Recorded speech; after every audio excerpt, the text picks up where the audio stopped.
Well, here it is, resplendent in rose gold and alpine green. And to talk us through in more detail is the Director of Design, Stefan Silaf. Hello, Stefan. Hello, Vicky. Great to see you. Lovely to see you too. Now, there's another dazzling design from you, and yet you've managed to maintain such a presence. How have you done this? Yeah, I had the privilege with a great Bentley design team to work mainly on the front and also on the rear of the Bentayga 2. And yeah, do some significant change, but also improvement. So looking at the front, how does that differ from the first generation Bentayga? So we literally changed more or less everything from the A-pillar forward, and starting maybe with the bigger picture, the proportion, we had the chance to widen the stance of the car for 10 millimeter on each side. Talking a little bit about measurement, we also had the chance to lift the bonnet for 30 millimeter to give a more upright and prominent statement of our face, let's say. And those headlamps are pretty mesmerizing as well. Yeah, I mean, we had the chance with all the changes in getting the front more upright, also to change the fenders, and we integrated elliptical lights and also look at the details. This crystal cut glass theme we have been establishing also in the Continental GT and the Flying Spur gives a certain kind of family feeling to the Bentayga 2 and the rest of our portfolio.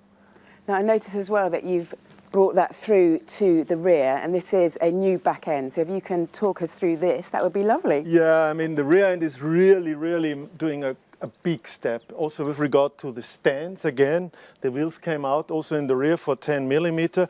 But we also had the chance to change the trunk lid into a kind of wraparound theme and really emphasize the width and the statement altogether of the rear end of the car with doing a really wide layout of the architecture, also the horseshoe, and then integrating these elliptical lights with very typical Bentley, also lovely details.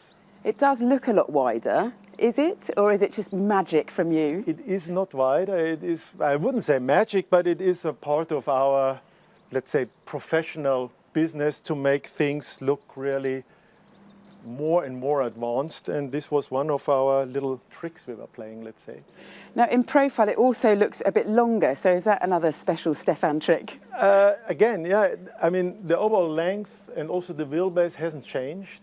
I suppose the effect arrives from the fact that the bonnet is longer, and then to counterbalance the kind of prominent front end, we had the chance also to work on the rear spoiler, also for aerodynamic reasons, but it also is stretching the overall length of the car visually.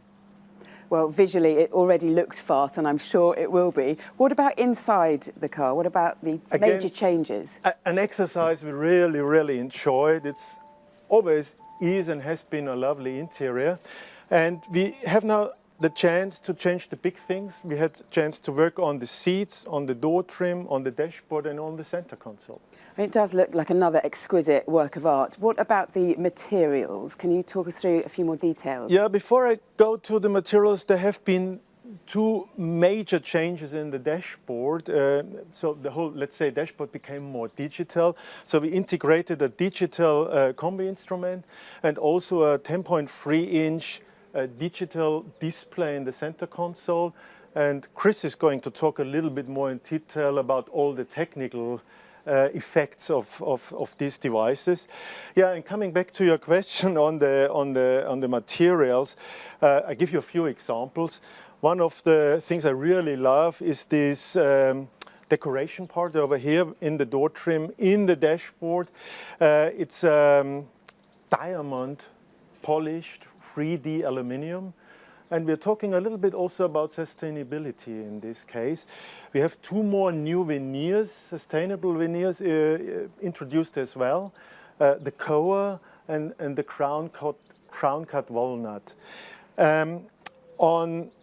Focusing on details in the door trim, in the seats, we have the quilting, and it is in the seats also accompanied with a new micro piping, so it gives a very modern statement. And yeah, altogether I would say the combination of the materials, of the colors, a big step forward into fresh and modern statement. Lovely. Thank you so much indeed for that first look, Stefan. My pleasure, Vicky. Thank you.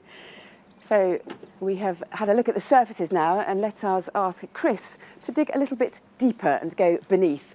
Chris, can you talk us through the cabin, please, from Yes. your point of view? Oh, of course, yes. So we'll start with the back of the rear part of the car because, as I said, one of the key objectives was to improve on the comfort of the passengers and really look to get that, enhance what we had as a really high level of comfort, take it one step further. So with some innovative work with seats, new seating arrangements, we've increased the leg room for the passengers, in particular on the 4-seat variant with different positioning of the occupant. We've got up to 100 millimetres additional knee room, which is really good and really helps set off that sort of limousine experience in the back of the car. And with the 5-seat, we've introduced cooling in the seats as well as heating in the seats. There's also, for the rear occupants, an enhancement in the touchscreen remote with a 5-inch screen now with more functionality that allows the people in the rear of the car to have much more control over the climate, over the music that's playing and some of the important information about what the car's doing, which is great for just entertainment generally in the back of the car. So the rear cabin has more comfort and even more control, particularly for children who, Yes. who will love that. Yes. And for the customers who want to drive rather than be driven, what can they expect up front? Well, it's a formidable driving machine, as we know, anyway.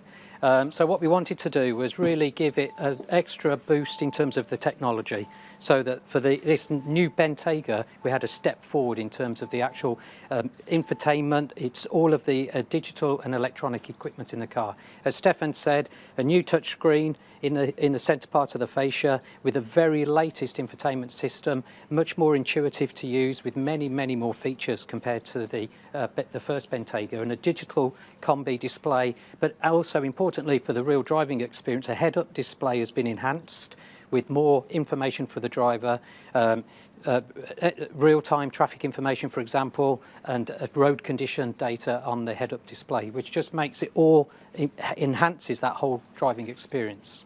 So when it comes to connectivity, how much of a connected car is it? So every new Bentayga comes with an embedded SIM. That means that we can connect the car instantly to My Bentley services, and with the launch of the new Bentayga brings a new set of services for connected car. We expect to see about 10-fold increase in the use of such connected services, which is a real step of technology boost and what the customers really demand from us. And with that, that means that all of the additional information, so a download of nav, updates, for example, points of interest, and importantly, additional speech recognition as well for the driver, extra functionality through speech, which makes the whole driving experience more safe as well. Yeah, absolutely, and that's all becoming so much more important every day. And what about technology across the rest of the car? So again, something that was already brilliant, we wanted to make even better, which was interesting, as I said earlier. So we launched the car with the 4-litre V8, 550 PS engine, which is extremely efficient. And is our biggest selling engine in Bentayga. So we're really pleased to do that. Also, the innovative 48-volt body control system is on the vehicle and has been enhanced with, for example, as Stefan said, the difference in the track of the vehicle, that extra 20 millimetres makes all the difference to just improve what was already great, just one step forward in terms of steering feel and lateral control of the car. And you mentioned earlier the headlamps, for example. Each one, 48 LEDs in each headlamp with adjustable modes which are automatic for different driving conditions, which really help with the night driving experience, but equally doesn't dazzle the oncoming traffic, which is really important.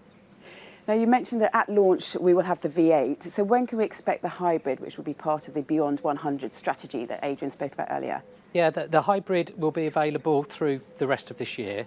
So in the major markets where we see hybrid as really important, the UK, of course, Europe, Japan and the USA. And then with other markets, the hybrid will be introduced in 2021. Lovely. Thank you very much. I look forward to driving them both. Yeah, great. Absolutely. Thank you, Chris. Brilliant. So, ladies and gentlemen, coming right up, we have got the live Q&A with Adrian, Stefan and Chris.